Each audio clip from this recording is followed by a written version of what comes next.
इकाई नंबर 9 भोजन एवं स्वास्थ्य पाठ से प्रश्नोत्तर हल करना शुरू करेंगे। पहला प्रश्न है, निम्नलिखित प्रश्नों के सही विकल्प छांटिए। स्कर्वी रोगों से रक्षा करता है। यहाँ पर कुछ पदार्थों के नाम दिए हुए हैं, आपको बताना है स्कर्वी रोगों से कौन रक्षा करता है। तो बच्चों लिखा हुआ है कार्बोहाइड्रेट, प्रोटीन, वसा और यहाँ लिखा हुआ है विटामिन। जब आपने पाठ पढ़ा होगा तो देखा होगा कि विटामिन में कौन सा विटामिन? विटामिन सी स्कर्वी रोगों से रक्षा करता है। विटामिन सी स्कर्वी रोग दांत और मसूड़ों से खून आने लगता है, दांत कमजोर मसूड़े छोड़ने लगते हैं और मसूड़ों से खून निकलने लगता है। तो विटामिन सी खाने से मसूड़े मजबूत हो जाते हैं। अगला है आलू है। आलू जड़, फल, तना, बीज। तो बच्चों आपको बताते चलें, आलू तना है। आलू, लहसुन, प्याज ये तना है। तो हम आलू क्या है? तना है। फिर है हड्डियां व दांतों के निर्माण में सहायक है। तो हड्डी और दांत दोनों के निर्माण में जो सहायक है उसको लिखेंगे कैल्शियम व फास्फोरस, कैल्शियम व आयोडीन, आयरन और फास्फोरस, कैल्शियम और पोटेशियम। बच्चों इसमें कैल्शियम और फास्फोरस सही उत्तर है। उसके बाद आता है दालें किस पोषक पदार्थ का प्रमुख स्रोत हैं? तो दालें प्रोटीन का प्रमुख स्रोत हैं। फिर है एक बच्चे के मसूड़े में सूजन है और दांत से खून भी आता है। इस बच्चे में कौन सा रोग हो सकता है? तो बच्चों अभी आपने देखा था ऊपर जो स्कर्वी रोग से रक्षा करता है बताया था विटामिन सी है, और स्कर्वी रोग के बारे में भी बताया था कि बच्चा हो या बड़ा हो उसके मसूड़े से खून आने लगता है और दांतों में भी खून आता है, यानी मसूड़े ढीले हो जाते हैं। इस बच्चे में कौन सा रोग है? तो कौन सा रोग होगा? अभी आपने ऊपर देखा था, यहाँ पर रोग का नाम लिखा था और विटामिन का पूछा गया था। यहाँ पर रोग का नाम आपको बताना है लक्षण देख करके। तो कौन सा होगा? स्कर्वी रोग होगा। अब प्रश्न नंबर दिया हुआ है 2, नीचे दिए गए खाद्य पदार्थों को देखकर रिक्त स्थानों की पूर्ति कीजिए। तो यहाँ पर खाली जगह है और लिखा हुआ था कार्बोहाइड्रेट खाद्य सामग्री है। तो बच्चों हमने केवल यहाँ पर एक लिखा है विकल्प, बस चावल लिखा है। आप चावल की जगह आलू भी लिख सकते हैं, केला भी लिख सकते हैं। ये कार्बोहाइड्रेट खाद्य सामग्री है।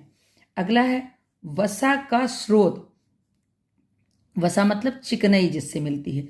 तो मूंगफली वसा का स्रोत है। आपने देखा होगा मूंगफली का तेल निकलता है और सरसों से भी तेल निकलता है, तो सरसों भी वसा का स्रोत है।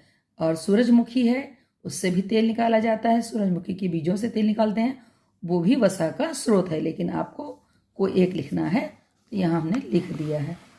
अगला है यहीं पर दूध से विटामिन। यहाँ पर बच्चों हम एक भी लिख सकते हैं, लेकिन हमने एक से ज़्यादा लिख दिए हैं। तो दूध से हमें विटामिन बी भी मिलता है, डी भी मिलता है, तथा पोटेशियम, कैल्शियम और फास्फोरस ये खनिज लवण प्राप्त होते हैं। आप चाहे तो इसमें से कोई यहाँ पर एक लिखें और यहाँ पर भी कोई एक लिखें, नहीं तो आप सब भी लिख सकते हैं। अगला है फल, मतलब कौन सा फल विटामिन ए का स्रोत है? तो पपीता विटामिन ए का स्रोत है। फिर अगला प्रश्न है शरीर को ऊर्जा किससे मिलती है? बच्चों शरीर को ऊर्जा कार्बोहाइड्रेट से भी मिलती है और वसा से भी मिलती है, लेकिन कार्बोहाइड्रेट जल्दी ऊर्जा देता है, इसलिए यहाँ पर हमने कार्बोहाइड्रेट भरा है। तो अब आइए प्रश्न नंबर 3 देखते हैं। निम्नलिखित में सही कथन पर सही तथा गलत कथन पर क्रॉस का चिन्ह लगाइए। मूंगफली, सरसों, सोयाबीन, नारियल आदि तेल वसा के पादप स्रोत हैं। बिल्कुल सही है बच्चों। वसा के 2 प्रकार के स्रोत होते हैं, जो जंतुओं से मिलती है उसको जंतु वसा कहते हैं, और जो वनस्पतियों से मिलती है उसको पादप वसा कहते हैं। तो ये सब वनस्पतियां हैं, इसलिए ये पादप वसा है। तो सही है विकल्प ये। यहाँ पर सही का निशान लगाएंगे। फिर वसा की कमी से हृदय संबंधी रोग होता है, ये बिल्कुल गलत है, इसलिए यहाँ क्रॉस का निशान लगाया। फिर विटामिन बी तथा सी वसा में घुलनशील हैं, ये भी गलत है। विटामिन बी तथा सी जल में घुलनशील हैं होते हैं, जो इन्होंने लिखा वो गलत है, इसलिए हमने क्रॉस का निशान लगाया। फिर 1 ग्राम प्रोटीन में 9 कैलोरी तथा 1 ग्राम वसा में 4 कैलोरी ऊर्जा होती है, ये भी जो इन्होंने लिखा है वो गलत है। फिर है संतुलित भोजन में सभी पोषक तत्व के साथ साथ रेशेदार पदार्थ भी होना चाहिए, बिल्कुल सही है। संतुलित भोजन के साथ साथ रेशेदार पदार्थ भी आवश्यक हैं। उसके बाद अगला है प्रश्न नंबर 4, स्तंभ का तथा स्तंभ खा को सुमेलित कीजिए। स्तंभ का से स्तंभ खा के जो मिलान दिए हुए हैं वो कौन से सही हैं, आपको लिखने हैं। जैसे विटामिन डी की कमी से सूखा रोग हो जाता है, तो 3rd नंबर यहाँ से जोड़ देना है, हमने इसको जोड़ दिया, आप भी जोड़ लीजिएगा। फिर घेंघा रोग किससे होता है, तो घेंघा रोग किसकी कमी से होता है बच्चों, आयोडीन की कमी से होता है, तो 4th नंबर हमने यहाँ लिख दिया, आप इसको यहाँ जोड़ लीजिएगा। हम जोड़ देते तो ज़्यादा यहाँ क्रॉस लग जाते, इसलिए आपको समझ नहीं आता, तो आप इसको 4 नंबर से जोड़ लीजिएगा। फिर है हमारे शरीर का 60 से 70% भाग क्या है, जल है, तो गा को हम यहाँ जोड़ लेंगे, यहाँ पर इसको हम इससे गा से जोड़ देंगे। फिर किशमिश किससे बनती है, अंगूर से बनती है, तो हमने यहाँ पर पहले नंबर को यहाँ लिख दिया है, आप इसको ऐसे करके मिला लीजिएगा। फिर शरीर की वृद्धि का रुकना किससे होता है, कुपोषण से होता है, ये मिला दिया, आप भी मिला लीजिए। अगला प्रश्न नंबर 5 है, निम्नलिखित में जो बेमेल है उसे छांटकर लिखिए। बेमेल मतलब यहाँ पर जो 4 विकल्प दिए हुए हैं वो 3 किसी एक तरीके से तो मिलते हैं, लेकिन एक जो है वो बिल्कुल अलग है। जैसे दही, पनीर, अंडा, मक्खन। बच्चों पता है आपको, दही, पनीर, अंडा, ये सब दही और पनीर और मक्खन, ये तीनों चीज़ें दूध से मिलती हैं, अंडा जंतु से मिलता है, तो ये बिल्कुल अलग है। चना, मटर, मूंग, ये दलहन फसलें हैं, और गेहूँ बिल्कुल अलग है। फिर है काजू, अखरोट, बादाम, लौकी। जो काजू, अखरोट, बादाम ये सूखे मेवे हैं और लौकी एक सब्जी, इसलिए लौकी अलग है। फिर है फ्लोरीन, पोटेशियम, कैल्शियम और यहाँ पर विटामिन ए दिया हुआ है, तो फ्लोरीन, पोटेशियम, कैल्शियम ये खनिज लवण है, विटामिन ए जो है वो बिल्कुल अलग है। अगला प्रश्न नंबर 6 प्रश्न है कि निम्नलिखित प्रश्नों के उत्तर एक शब्द में दीजिए। आयरन की कमी से कौन सा रोग होता है, आयरन की कमी से एनीमिया होता है।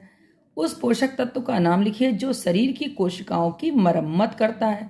बच्चों प्रोटीन कोशिकाओं की मरम्मत करता है, तो प्रोटीन मांस निर्माण भी करता है और शरीर में टूट फूट की मरम्मत भी करता है, इसलिए हम यहाँ पर प्रोटीन लिखेंगे। अगला है रतौंधी रोग किस विटामिन की कमी से होता है, तो रतौंधी रोग विटामिन ए की कमी से होता है। अब उसके बाद यहाँ पर देखिए प्रश्न है, उन विटामिन का नाम लिखिए जो दूध में नहीं पाया जाता है। विटामिन सी दूध में नहीं पाया जाता है, ये केवल खट्टे फलों में पाया जाता है। उस पदार्थ का नाम लिखिए जो हमारे शरीर का कोई पोषक तत्व नहीं प्रदान करते, परंतु यह हमारे भोजन का एक आवश्यक अवयव है।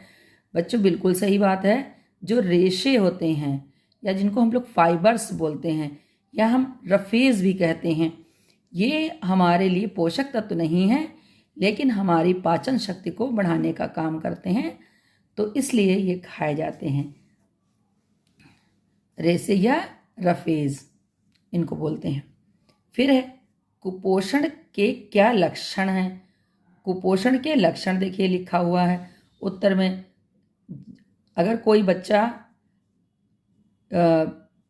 अच्छे तरीके से भोजन में सभी चीज़ें नहीं लेता है तो उसका शरीर दुर्बल हो जाता है, उसी को हम लोग कुपोषण कहते हैं। तो देखिए बच्चे का शरीर कैसा दिखेगा, यहाँ पर कुछ पॉइंट्स लिखे हुए हैं। जैसे शरीर की वृद्धि रुक जाएगी, शीघ्र थकान होना यानी जल्दी वो बच्चा थक जाएगा, मांसपेशियां सिकुड़ जाना, चिड़चिड़ापन व घबराहट होना, हाथ पतले, पेट फूल जाना, शरीर का वजन कम हो जाना।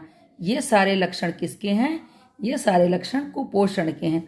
उसके बाद अगला है यहाँ पर, संतुलित आहार से क्या तात्पर्य है? देखिए उत्तर लिखा हुआ है, जिस आहार में सभी पोषक तत्व उचित मात्रा में उपस्थित हों उसे संतुलित आहार कहते हैं। जैसे बच्चों ये जा बना हुआ है, जिस लिखा हुआ है, जैसे दूध एक संतुलित आहार है। अगला प्रश्न है, भोजन में कार्बोहाइड्रेट के प्रमुख स्रोत क्या हैं? स्रोत का मतलब होता है जिनसे वो मिलता हो। तो कार्बोहाइड्रेट किससे किससे मिलता है? कार्बोहाइड्रेट देखिए किससे किससे मिलता है? आलू से, चावल, केला, गन्ना, खजूर, चुकंदर आदि भोजन में कार्बोहाइड्रेट के प्रमुख स्रोत हैं। तो इस प्रश्न है, भोजन में जल की उपयोगिता लिखिए।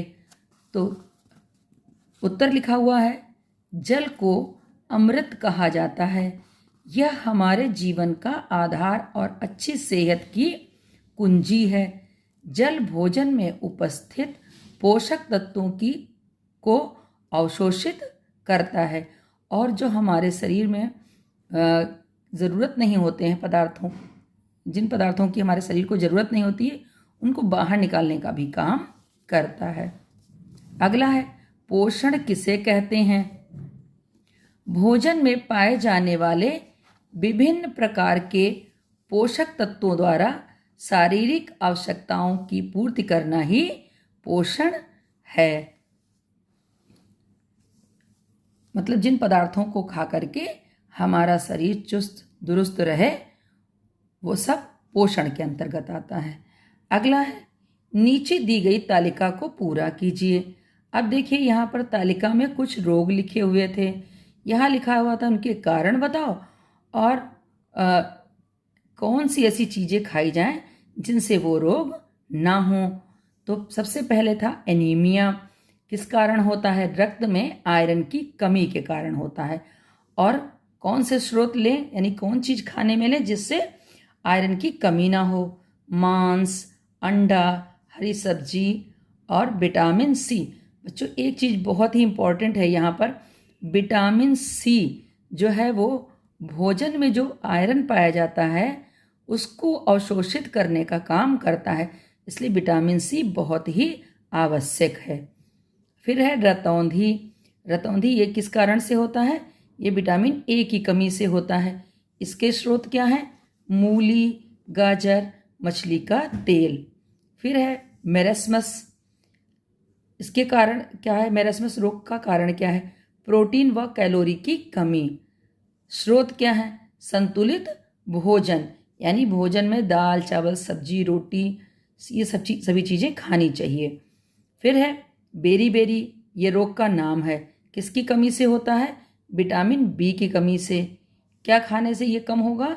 अनाज के छिलके, यानी छिलके वाला अनाज हमको खाना चाहिए। जैसे गेहूं का आटा, इसका सेवन हमें करना चाहिए, या जो चना हो वो भी छिलके सहित उसका आटा हमें प्रयोग करना चाहिए, यानी छिलके वाले अनाज का प्रयोग हमें करना चाहिए। तो दूध से दही, पनीर, मक्खन, घी, लस्सी, छाछ जिसको हम लोग मट्ठा बोलते हैं वो भी बनाया जाता है। प्रश्न नंबर 10 पर आ जाइए। यहाँ पर लिखा हुआ है, निम्नलिखित में पौधे का कौन सा भाग खाया जाता है? तालिका में लिखिए।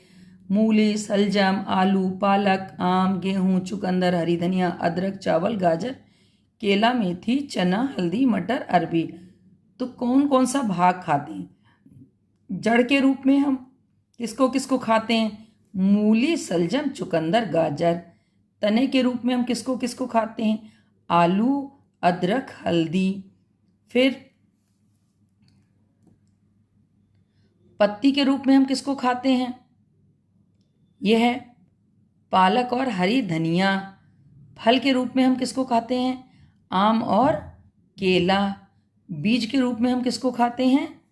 गेहूं, मटर, चावल, मेथी, दाना, इन सब का सेवन हम लोग करते हैं।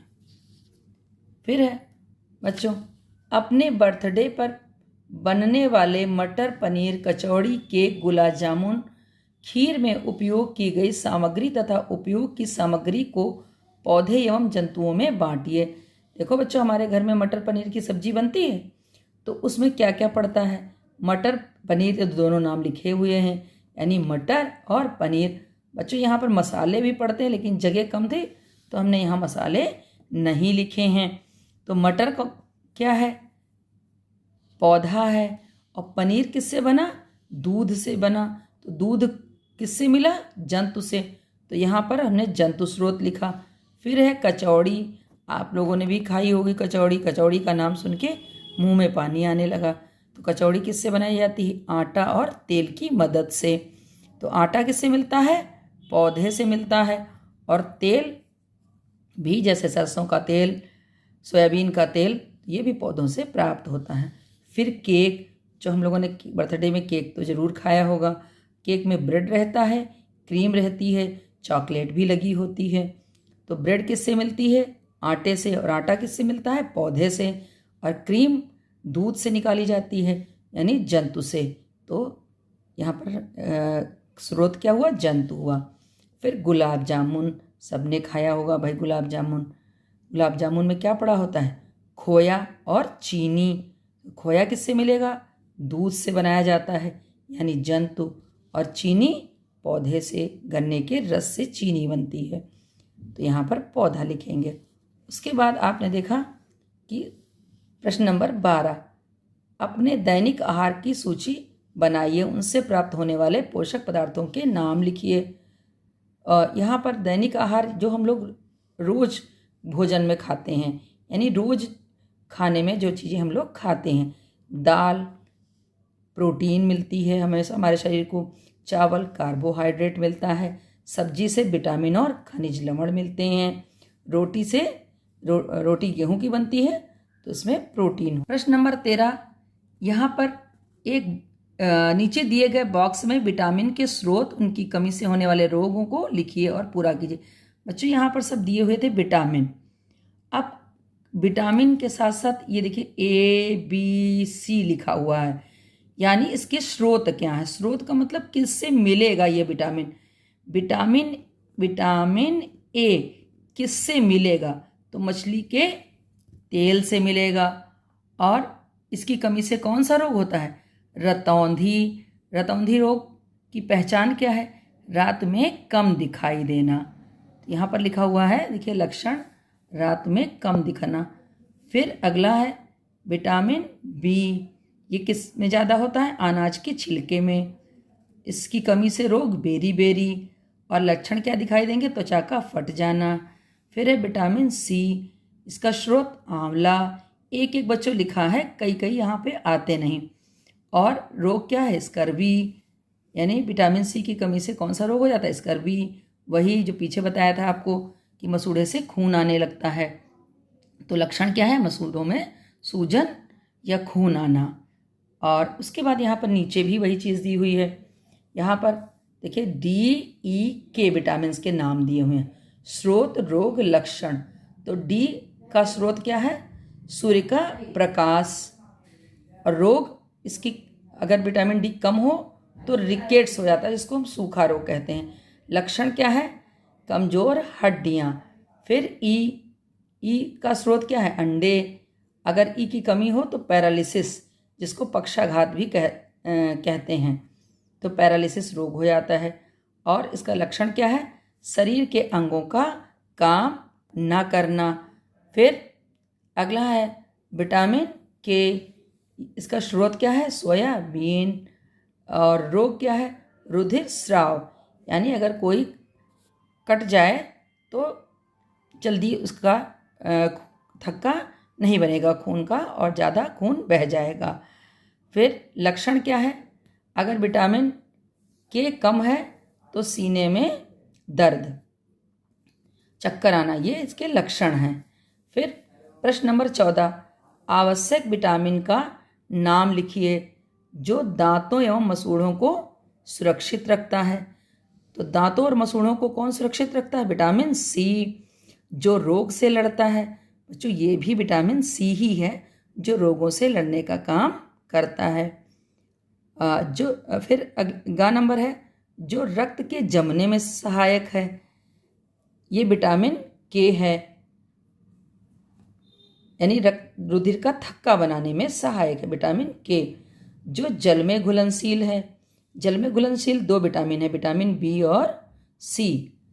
जो जल में अघुलनशील है, तो बच्चों आपने विटामिन के नाम पढ़े होंगे A B C D E के, तो बी और सी तो पानी में घुल जाता है, जो शेष बचे वो पानी में नहीं घुलते हैं।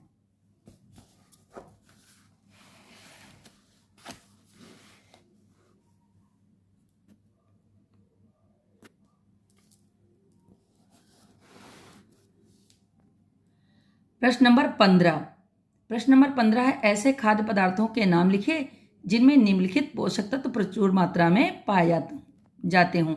तो देखिए प्रचुर मात्रा में जैसे वसा है, वसा किन किन में प्रचुर मात्रा में पाया जाता है? वसा या चर्बी। अब यहाँ देखिए वसा बच्चों जंतुओं से भी मिलती है और वनस्पतियों से भी मिलती है, तो हमने कुछ जंतु स्रोत भी लिखे और कुछ वनस्पति स्रोत भी लिखे। तो ये देखिए मूंगफली, नारियल, ये वनस्पति स्रोत हैं। दूध, जानते हो आप लोग, दूध में मलाई पड़ जाती है, मलाई से हम लोग घी बनाते हैं, तो वो जंतु वसा भी इसको कह सकते हैं। तो दूध है और मांस, तो इस तरह से ये वसा के चारों स्रोत हो गए। फिर कार्बोहाइड्रेट के स्रोत लिखने हैं आपको, यहाँ पर मैंने कई लिख दिए हैं। मक्का, चावल, आलू, केला। प्रोटीन के स्रोत गेहूँ, सोयाबीन, मूंग दाल, मसूर दाल। विटामिन के स्रोत गाजर, पपीता, मछली का तेल, आंवला। रेशे फल, सब्जी, चोकर युक्त आटा, दाल, इन सब से हमें रेशे प्राप्त होते हैं। प्रश्न नंबर 16, आप निम्नलिखित लक्षणों वाले व्यक्तियों को उनके खाने में किस पदार्थ को सम्मिलित करने का सुझाव देंगे?